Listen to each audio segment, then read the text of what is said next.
Rewrite is a visual novel that got developed by Key in 2010.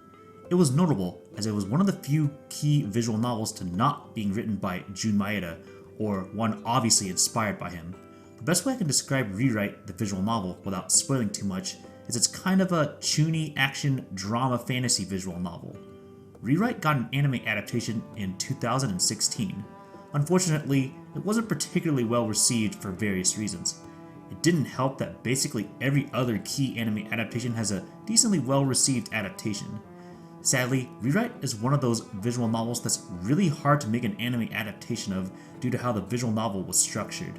It didn't help though that both Rewrite seasons were only 13 episodes each, and Rewrite as a visual novel was at least 50 hours, 5-0 by the way. However, in this video, I want to point out why I personally like the Rewrite anime adaptation. I don't consider it nearly as bad as some other people think. To put it in perspective, there's a handful of people who think the Rewrite anime is so bad that it's basically in the same tier as Tsukihime or Umineko anime, where people just don't even consider them existing at all. I'll just get my non-objective bias out of the way. I love the fact that I got to see Kotori Kanbe in anime form. I already thought she was a delight in visual novel form, being one of the most comedic girls I've seen. English, puns, and general quirkiness. A bunch of her jokes in anime form were great because you get to see how she animates herself while telling said jokes. While Kotori's full story isn't in the anime, there is enough revealed about her that honestly, that probably makes her one of the better executed characters in the anime. Now that we have that out of the way, let's talk about the actual structure and some of the criticisms people have for the anime. So just to put things in perspective, the Rewrite anime has 2 seasons, Season 1 with 13 episodes and Season 2 with 11 episodes. Let's start with Season 1, which is an interesting mix of the non-true route parts of the visual novel. The first 2/3 or so of Season 1 is a mix of common route stuff, as well as a few notable flashbacks and a few beginning scenes of a few of the character routes. The end of the common route has its own episode, which is important because that's where everything bridges off in the visual novel. The first 2/3 of Season 1 is well criticized because of how much of the common route is skimmed over, and the fact that many of the heroine routes are essentially limited to just like a few scenes or an episode or a flashback from almost all the routes. However, as I said earlier, the Rewrite visual novel is naturally really hard to properly adapt, like how something like Clannad, where they're able to make all the routes work just by removing the romance. However, since Rewrite's plot is much different, it's a lot harder to properly adapt, so I personally didn't mind the way they did it. You could basically use the first 2/3 of Season 1 as kind of an interesting teaser to get a feel of the main heroines, since at the end of the day, many anime adaptations are meant to make people look into the original product, and I think Season 1 did a decent enough job at doing that. Though I did personally wish there were some jokes from the common route that got adapted, like the classic "shake it now, baby now" quote. But what we got was good enough to get right to the point, especially since Season 1 seemed to be on a budget. The last third of Season 1 is actually completely anime original, and this might be the biggest point of contention with the anime. For better or for worse, in the original visual novel, the way the plot's written, once you get into a heroine route, you basically mostly or even only see that heroine and the others basically get no screen time. What I personally liked about the last third of Rewrite Anime Season 1 is that it actually attempts to make its own original storyline where all the main heroines are able to be important in the same story. This anime original arc takes plot cues from the original main 5 heroine routes while still being its own thing. I think the other point of contention is the fact that one of the main heroines, Kagari, actually has a lot more personality than she had in the visual novel. I believe the reason she's like this is because they kind of took her personality from what she's like in some routes in Harvest Festa, the fan disc, but I haven't read it yet to confirm. I thought this new personality for Kagari was pretty fun and helped make Season 1 stick out on its own even more. So basically, I like to personally consider this just another original route, and I thought the anime original story fit in perfectly with the original visual novel setting.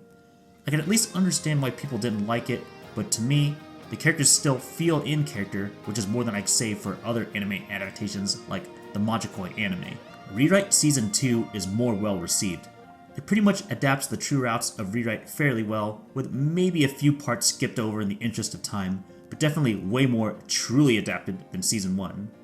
I honestly think the true route was my favorite route in the original visual novel, so being able to see it adapted in anime form was pretty cool.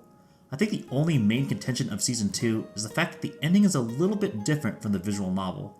More specifically, in the visual novel, there's a certain detail that's more implied, but in the anime, they definitely made things very explicit and changed the very last event to make it stick out even more, for better or for worse. The rewrite anime, mostly in some parts of Season 1, had some cases of still animation frames that were criticized for not really looking the best.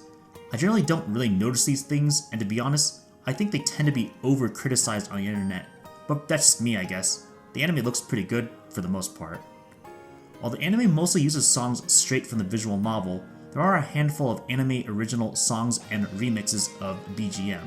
Some that I think are really good, in particular, Kagare's theme that was remixed at the beginning of Season 2 was easily my favorite remix in the whole anime.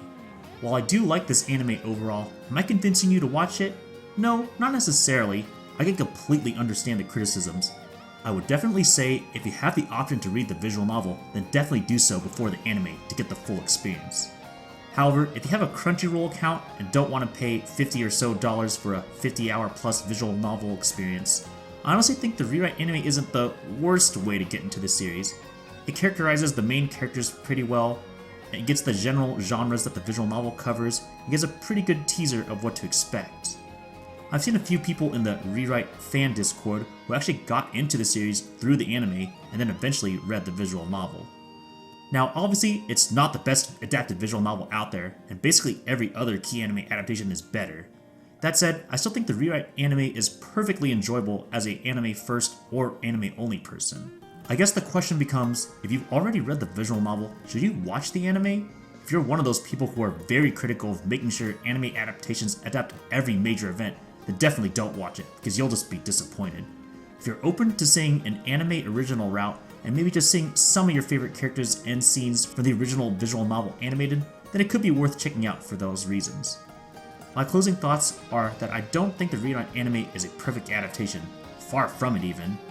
Even if I enjoyed the anime original content, at the end of the day, the fact that a lot of important common and heroine route stuff got skipped over was quite unfortunate. That said, I did overall like, but not love, the anime. It adapted the general tone and flow of the original visual novel story, and, at least to me, serves as a pretty good teaser to get you into the visual novel if it's your first time. Or if you've already read the visual novel, could be a good way to see your favorite characters animated again. If you have any questions or comments about Rewrite, the anime adaptation, or this video, feel free to leave a comment below.